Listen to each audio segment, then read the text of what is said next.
এ পর্যায়ে আমরা জানবার চেষ্টা করব যে জাকাত যোগ্য সম্পদ কি কি, কোন কোন সম্পদে জাকাত দিতে হয়। সব সম্পদে জাকাত দেয়া লাগে না, আমরা বলেছি। আপনার ব্যবহৃত যে বাড়িতে আপনি থাকেন, যে ফ্ল্যাটে আপনি থাকেন, এটার জাকাত নাই। যে গাড়ি আপনি ইউজ করেন এগুলোর জাকাত নাই। যে মোবাইল, যে ল্যাপটপ আপনি ইউজ করেন, যেগুলো আপনার ব্যবহার করা লাগছে, ব্যবহৃত কোনো জিনিসের জাকাত দিতে হয় না, এক্সেপ্ট জুয়েলারি এবং অর্নামেন্টস। অনেক বোনেরা প্রশ্ন করে থাকেন যে হুজুর, আমার ব্যবহৃত যে স্বর্ণালঙ্কার, জুয়েলারি বা অর্নামেন্টস, এগুলো কি জাকাত দিতে হবে? এক্ষেত্রে দুইটা মতামত। কোনো কোনো স্কলাররা বলেন যে ব্যবহৃত কোনো জিনিসের জাকাত দিতে হয় না, ফলে স্বর্ণালঙ্কারের জাকাত দিতে হবে না, এবং মেজরিটি স্কলাররা এটাই বলেছেন।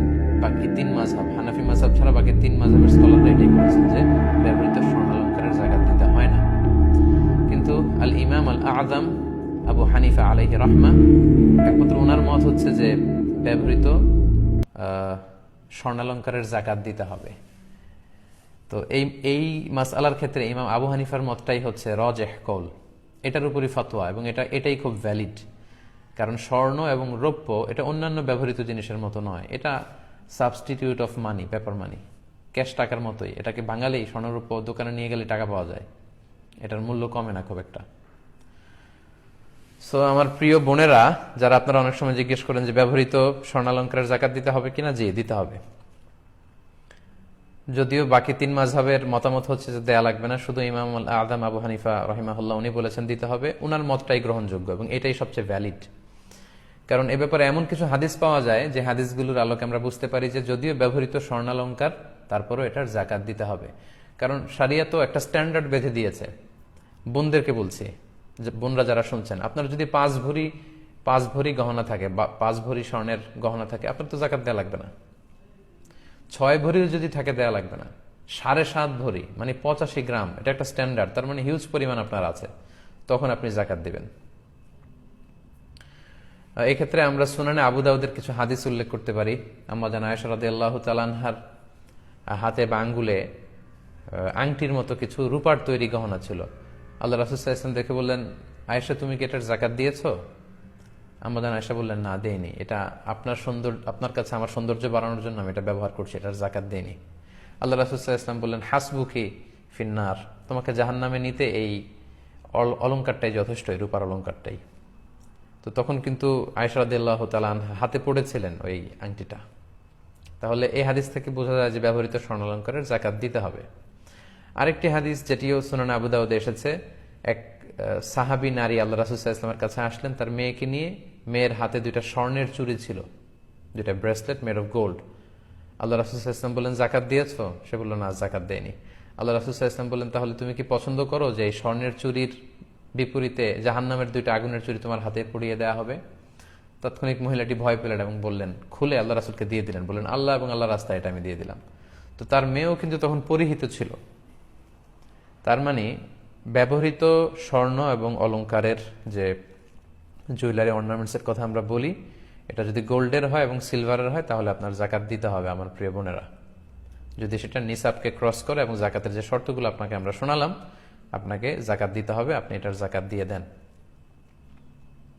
অনেক বোনদের এমন হয় যে শুধু গোল্ডই আছে, গোল্ডের অলংকার, টাকা নেই, তখন আপনি কিভাবে দিবেন? আপনি আপনার হাজবেন্ডের কাছ থেকে টাকা নিয়ে আদায় করে দিতে পারেন, অথবা আপনার সামান্য কিছু অলংকার আপনি বিক্রি করে দিতে পারেন। আপনার একটা নোজ পিন বিক্রি করে দিলে হয়তো কমে গেল, 7.5 ভরির নিচে যদি থাকে তাহলে আর জাকাত দেওয়া লাগলো না।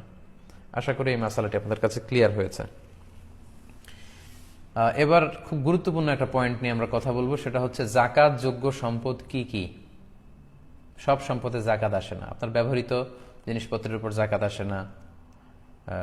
কি কি বিষয়ের উপর জাকাত আসে, অর্থাৎ যেদিন আপনি জাকাতের হিসাব করতে বসবেন ওই দিন কোন কোন জিনিসকে আপনি জাকাতের আওতাভুক্ত করবেন, যেটাকে বলে জাকাতেবল অ্যাসেট, সেগুলো কি কি আমরা সেগুলো একটু শুনি। তার মধ্যে 1 নম্বর হচ্ছে সোনা রূপা। আপনি যেদিন জাকাতের হিসাব করতে বসবেন যে আজকে আমার জাকাত পে করার ডেট, তখন আপনার আশেপাশে, আপনার আওতায়, আপনার আন্ডারে যত সম্পদের মালিক আপনি আছেন সবগুলো হিসাব করতে হবে।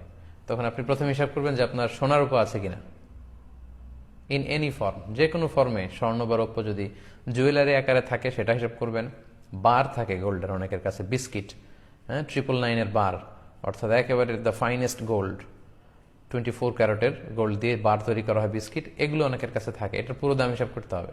অথবা জুয়েলারি থাকলে হিসাব করতে হবে। অনেকে শখ করে স্বর্ণের প্লেট, গ্লাস এগুলো ইউজ করেন, এগুলো ধরতে হবে। শখ করে অনেকে স্বর্ণের কলম কিনেছে, এরকমও শুনেছি। স্বর্ণের ঘড়ি ইউজ করে অনেকে। গোল্ডের, সিলভারের যত কিছু আছে এটা আপনাকে ধরতে হবে। অল আর জাকাতেবল অ্যাসেট। আচ্ছা, এরপর ক্যাশ টাকা। যেদিন জাকাত হিসেব করবেন, পকেটে আছে কত, ওয়ালেটে আছে কত, ড্রয়ারে আছে কত, আলমারিতে কত, ব্যাংকে আছে কত, সেভিংস অ্যাকাউন্টে কত, কিংবা কারেন্ট অ্যাকাউন্টে কত, এগুলো সব হিসাব করতে হবে। এরপর কিছু আছে ইজিলি লিকুইডেট করা যায়, মানে এগুলো ভাঙালি টাকা পাওয়া যায়, এগুলো হিসাব করবেন। যেমন প্রাইস বন্ড কিনে রাখে অনেকে, সঞ্চয়পত্র কিনে রাখে, যেটা ডাক বিভাগের সঞ্চয়পত্র। অবশ্যই এটার থেকে যে প্রফিট আসে এটা সুদ, ওইটার উপর জাকাত আসে না। ওইটা সওয়াবের নিয়ত ছাড়া আপনি জনকল্যাণমূলক কাজে দান করে দিবেন, কিন্তু মূল যে টাকা ওইটার উপর জাকাত আসবে। ফিক্সড ডিপোজিট থাকে, ডিপিএস থাকে, ইন্স্যুরেন্স করা থাকে অনেকের, হেলথ ইন্স্যুরেন্স, লাইফ ইন্স্যুরেন্স, বিভিন্ন ধরনের ইন্স্যুরেন্স, এগুলো কিন্তু আপনাকে হিসাব করতে হবে। যেদিন আপনি জাকাতের হিসাব করতে বসেছেন ওই দিন সব হিসাব করবেন। কিভাবে করবেন? যেদিন জাকাত হিসাব করবেন ওই দিনের ডিপোজিট বা ইন্স্যুরেন্সের জন্য আপনি একটা স্টেটমেন্ট নেবেন, ওই কোম্পানি থেকে বা ব্যাংক থেকে একটা স্টেটমেন্ট নিয়ে নিতে হবে। আপনি জিজ্ঞেস করবেন যে আজকে যদি এই ইন্স্যুরেন্সটা আমি ভেঙে ফেলি তাহলে কত টাকা পাওয়া যাবে। যেহেতু ম্যাচিউরড হলে শেষে আপনি একটা টাকা পাবেন, বা ডিপোজিটের শেষে একটা টাকা পাবেন, কিন্তু আজকে যদি আমি এটাকে ভেঙে ফেলি তাহলে কত টাকা পাওয়া যাবে। তখন তারা একটা স্টেটমেন্ট আপনাকে দিবে যে আজকে এটার কত স্থিতি দেখানো হচ্ছে, ওই টাকাটা আপনাকে নোট করতে হবে। ওইটা জাকাতেবল অ্যাসেট, ওইটা আপনি হিসাব করবেন। আশা করি বিষয়টা বুঝতে পেরেছেন। এরপর সম্মানিত দিনী ভাই এবং বোনেরা, ব্যবসার সম্পদে কিন্তু জাকাত দিতে হয়, যেটাকে আরবিতে আমরা বলি উরুদুত তিজারা। যে সমস্ত জিনিস আপনি বিক্রয় করার নিয়তে কিনেছেন, আপনার কিন্তু সেটা থেকে জাকাত দিতে হবে। বিক্রির নিয়ত না থাকলে, বিজনেসের নিয়ত না থাকলে জাকাত দেয়া লাগে না। যেমন আপনি স্থাবর সম্পদ বাড়ানোর জন্য ফ্ল্যাট কিনেছেন, কেনার সময় আপনি এমন নিয়ত করেননি যে আপনি ভাড়া দিবেন, অথবা এমন নিয়ত করেননি যে আপনি এটা বিক্রি করবেন বেশি দাম পেলে, শুধু কিনে রেখেছেন আপনার রিয়েল এস্টেট বা স্থাবর কিছু সম্পদ বাড়ানোর জন্য, সেটার কোনো জাকাত নেই।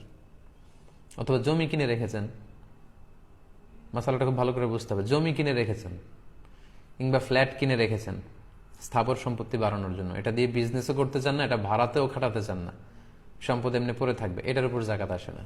যদি ভাড়া খাটাতে চান ভাড়ার উপর জাকাত আসবে, যদি বিক্রি করতে চান তাহলে পুরো সম্পদের উপর জাকাত আসবে। তো তাহলে আপনি যদি বিজনেসম্যান হয়ে থাকেন, আপনার ব্যবসার সম্পদে কিন্তু জাকাত আসবে। সেক্ষেত্রে আপনার ব্যবসা প্রতিষ্ঠানে যেগুলো বিক্রি করার জন্য আপনি নিয়ে বসেছেন সেগুলোর হিসাবটা ওই দিন করতে হবে, যেদিন আপনি জাকাতের হিসাব করবেন। কিন্তু আপনার ব্যবসা প্রতিষ্ঠানে, আপনার কোম্পানিতে যে ফিক্সড অ্যাসেট আছে এগুলো কিন্তু হিসাব করা লাগবে না। যেমন আপনার একটা ফ্যাক্টরি আছে, ওই ফ্যাক্টরিতে যে ফিক্সড অ্যাসেট আছে, লেটস সে ফ্যাক্টরির যে জায়গার উপর ফ্যাক্টরি গড়ে তুলেছেন, ওইটার হিসাব করা লাগবে না, এটা জাকাতেবল অ্যাসেট না। তারপর আপনার ফ্যাক্টরিতে যে মেশিনারিজ আছে, টেবিল চেয়ার আছে, কম্পিউটার আছে, ফ্যান আছে, এগুলো হিসাব করা লাগবে না। আপনার ফ্যাক্টরি থেকে প্রোডাক্ট বা মালামাল আনা নেওয়া করার জন্য আপনার ভ্যান গাড়ি আছে, লরি আছে, ট্রাক আছে, পিক আপ আছে, এগুলো হিসাবে আসবে না।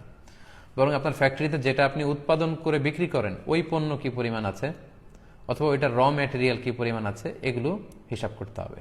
এইভাবে ব্যবসায়ীদের হিসাবটা করে ফেলতে হয়। এবার আসেন শেয়ার বাজারে। আমাদের যে শেয়ারগুলো থাকে এগুলো কিন্তু জাকাতেবল অ্যাসেট, এগুলোর উপর জাকাত আসে।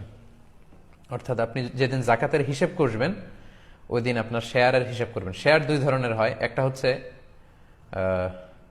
প্রাইমারি মার্কেটে একটা নেট ভ্যালু ফিক্স করে দেওয়া হয়, পরে এটা সেকেন্ডারি মার্কেটে দাম বাড়তে থাকে, ভালো দাম পেলে অনেকে বিক্রি করে। তো যেদিন আপনি জাকাতের হিসেব করবেন ওই দিন আপনার শেয়ারের সেকেন্ডারি মার্কেটে বিক্রয়ের জন্য যদি হয়, তাহলে ওই দিন যে মূল্য বাজারে দেখাচ্ছে, মানে এখনই এই শেয়ারগুলো বিক্রি করে দিলে আপনি যত টাকা পাবেন এটা আপনাকে হিসেব করতে হবে। এটা কিন্তু জাকাতেবল অ্যাসেট, জাকাতযোগ্য সম্পদ, এটাকে আপনাকে হিসাব করতে হবে। আর কিছু কিছু শেয়ার আছে বিভিন্ন কোম্পানিতে বিনিয়োগ করেছেন, বিভিন্ন কোম্পানির শেয়ার আপনি কিনেছেন লং টার্ম ইনভেস্টমেন্টের জন্য, সেক্ষেত্রে আপনার যেটা হিসাব করতে হবে যে ওইখানে আপনার অ্যাকাউন্টসে বা ফিনান্স সেক্টরে জানতে হবে যে পুরো কোম্পানিতে জাকাতেবল অ্যাসেট কতটুকু আছে, কত পার্সেন্ট। বড় কোম্পানিগুলোতে জাকাতেবল অ্যাসেট কত পার্সেন্ট আছে এই হিসাবটা বের করে আপনার শেয়ারে কতটুকু জাকাতেবল অ্যাসেট পড়ে সেটা আপনাকে নোট করে নিতে হবে। এগুলোর ক্ষেত্রে যে শেয়ার বিক্রির ক্ষেত্রে, পণ্য বিক্রির ক্ষেত্রে বিক্রয় মূল্য বাজারে নিয়ে বিক্রয় করলে আপনি যত টাকা পাবেন ওইটা ধরা হবে। যেমন আমার বোনদেরকে আমি বলি, আপনারা যখন আপনাদের নাকফুল, কানফুল কিংবা গলার যে নেকলেস আছে, হাতের চুড়ি, এই যে আপনাদের অলংকারগুলো, এগুলো আপনি যত দিয়ে কিনেছিলেন সেটা কিন্তু আপনি হিসাব করবেন না জাকাত শেয়ার করার দিন। আই রিপিট, আমি আমার প্রিয় বোনদেরকে বলছি, আপনার যে নাকের গহনা, কানের গহনা, গলার গহনা, হ্যাঁ, আপনার যে অর্নামেন্টস বা জুয়েলারিগুলো আছে, লেটসে আপনি 7 লক্ষ টাকার গহনা কিনেছিলেন গত বছর, তার মানে আপনি নিশ্চয় পরিমাণ সম্পদের মালিক। এই বছর যখন আপনি জাকাত দিবেন তখন কিন্তু এটার মূল্যমান আপনি 7 লক্ষ ধরবেন না। এই 7 লক্ষ টাকার গহনা, অর্নামেন্টসগুলো বাজারে নিয়ে বিক্রি করলে যত দাম পাবেন, মানে বিক্রয় মূল্য, সব সময় বিক্রয় মূল্যটা ধরতে হবে, ওই টাকার উপর জাকাত আসবে। যেমন আপনি যদি 7 লক্ষ টাকার জুয়েলারি কিনে থাকেন, এখানে মেকিং চার্জ বাদ দিতে হবে, কারণ এগুলো যখন কারিগররা অলংকার বা গহনা বানিয়েছে একটা মেকিং চার্জ আছে, ওইটা বাদ দিবেন। এখানে খাদ আছে, এগুলোর দাম বাদ দিতে হবে।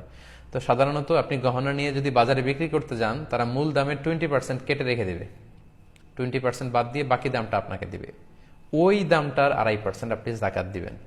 প্রিয় বোনেরা, এই বিষয়টা আপনাদেরকে খেয়াল রাখতে হবে। তাহলে এই পয়েন্টে আমরা জানতে পারলাম জাকাত যোগ্য সম্পদ কি কি। যে যে সম্পদগুলোর কথা আমি উল্লেখ করেছি, সাধারণত এগুলো হচ্ছে জাকাতেবল অ্যাসেট, এবং জাকাত হিসেব করার সময় এগুলোর উপর আপনাকে জাকাত দিতে হবে।